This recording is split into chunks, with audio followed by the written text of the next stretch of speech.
આપ સર્વોને હેતપૂર્વક જય શ્રી સ્વામિનારાયણ। આજની સત્સંગ કથા વાર્તા નિજ મંદિર સાવરકુંડલા। આજની સત્સંગ કથા વાર્તામાં આપણે શ્રીમદ સત્સંગી જીવનની કથા સાંભળશું। અધ્યાય 4। સુવ્રત મુનિ કહે છે કે, હે રાજન, માંગરોળમાં મેઘજીત નામે એક વણિક રહેતો હતો। તે રામાનંદ સ્વામીનો જૂનો શિષ્ય ને શ્રી હરિનો ગુરુ ભાઈ હતો। તેને રામાનંદ સ્વામીની કૃપાથી મળેલી સિદ્ધાઈનું ભારે અભિમાન હતું। તે સમાધિમાં સ્વતંત્રતાને પામ્યો હતો। તેથી સ્વેચ્છાએ શરીરનો ત્યાગ કરીને ભગવાનના ધામમાં જઈ શકતો અને પુનઃ શરીરમાં પ્રવેશ કરી શકતો હતો। હે રાજન, શ્રી રામાનંદ સ્વામીના આ લોકમાંથી અંતર્ધાન થયા પછી તે મેઘજીત પોતાની જાતને રામાનંદ સ્વામીના સર્વે શિષ્યોમાં શ્રેષ્ઠ માનવા લાગ્યો અને મુકુંદાનંદ બ્રહ્મચારી, મુક્તાનંદ સ્વામી આદિક સર્વે સંતો, ભક્તોની તથા સ્વયં શ્રી હરિની પણ અવગણના કરવા લાગ્યો।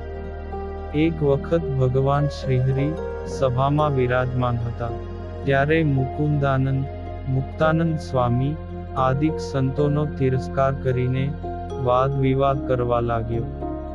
ત્યારે ભગવાન શ્રી હરિ તેને કહેવા લાગ્યા કે, હે મેઘજીત, દેવોને પણ વંદનીય એવા સંતોનો શા માટે તિરસ્કાર કરો છો?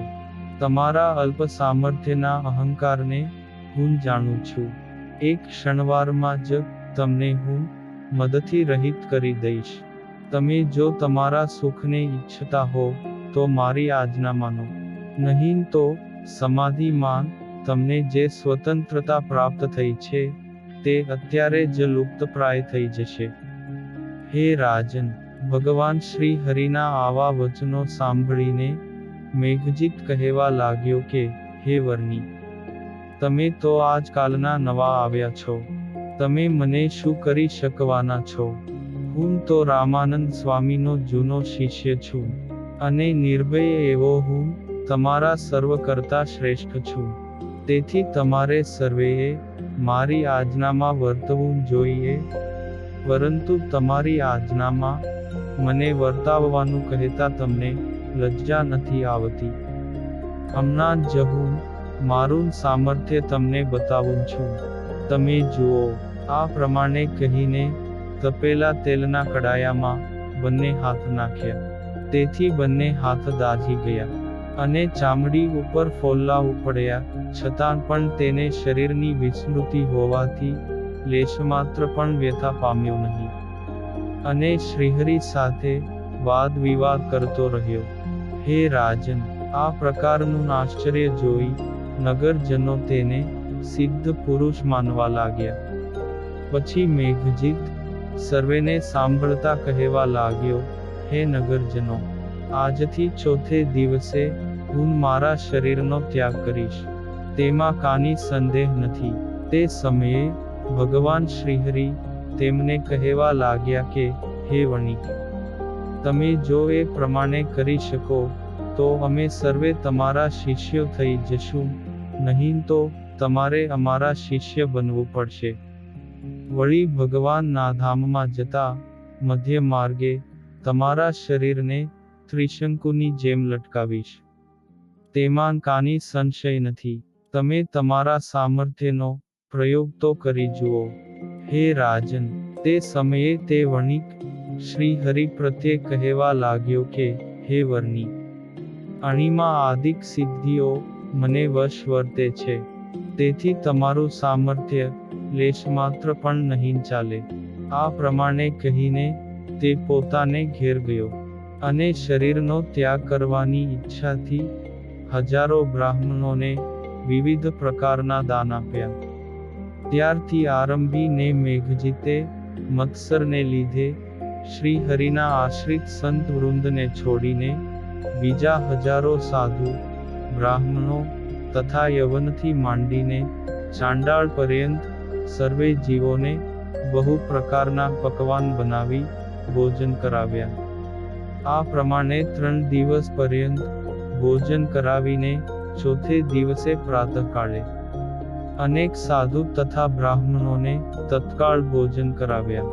ત્યાર પછી દિવસના ચોથા મુહૂર્તમાં મેઘજીત પદ્માસન વાળી સમાધિ કરવા લાગ્યો, અને તેને જોવા માટે હજારો નગરવાસીઓ ભેળા મળ્યા. નાડીઓના બંધનો તોડી સ્થિર દ્રષ્ટિ કરીને મેઘજીતે પ્રાણવાયુને તમામ અવયવોમાંથી પાછા ખેંચી પોતાના હૃદય આકાશમાં ગતિ કરાવવા લાગ્યો.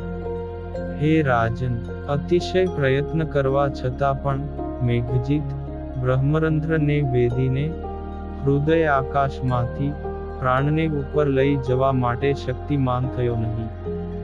બહુકાળ પર્યંત અનેક પ્રકારના પ્રયત્નો કરવા છતાં પણ મેઘજીત પોતાના પ્રાણને ઉપર લઈ જવા કે ફરી નીચે લઈ આવવા માટે કોઈ પણ પ્રકારે સમર્થ થયો નહીં.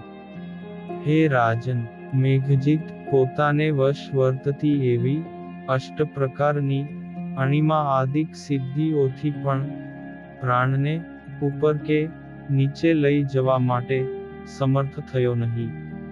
તેથી આકાશમાં ઊંધે માથે લટકતા ત્રિશંકુના જેવી દશાને પામ્યો, અને ચેષ્ટા રહિત થઈને એક સ્થળે પડ્યો રહ્યો. હે રાજન, બીજે દિવસે આકુળ વ્યાકુળ અંતરવાળા સિદ્ધાઈના અભિમાની અને જેમની પ્રતિજ્ઞા ભંગ થઈ છે એવા મેઘજીત પ્રત્યે નગરવાસી વિપ્રો અને વણિકો આવીને કહેવા લાગ્યા કે તે શ્રી હરિનું અને તેના સંતોનું અપમાન કર્યું છે, તેથી તારી પ્રતિજ્ઞા પૂર્ણ થઈ શકી નથી અને આવા મહાકષ્ટને પામ્યો છે.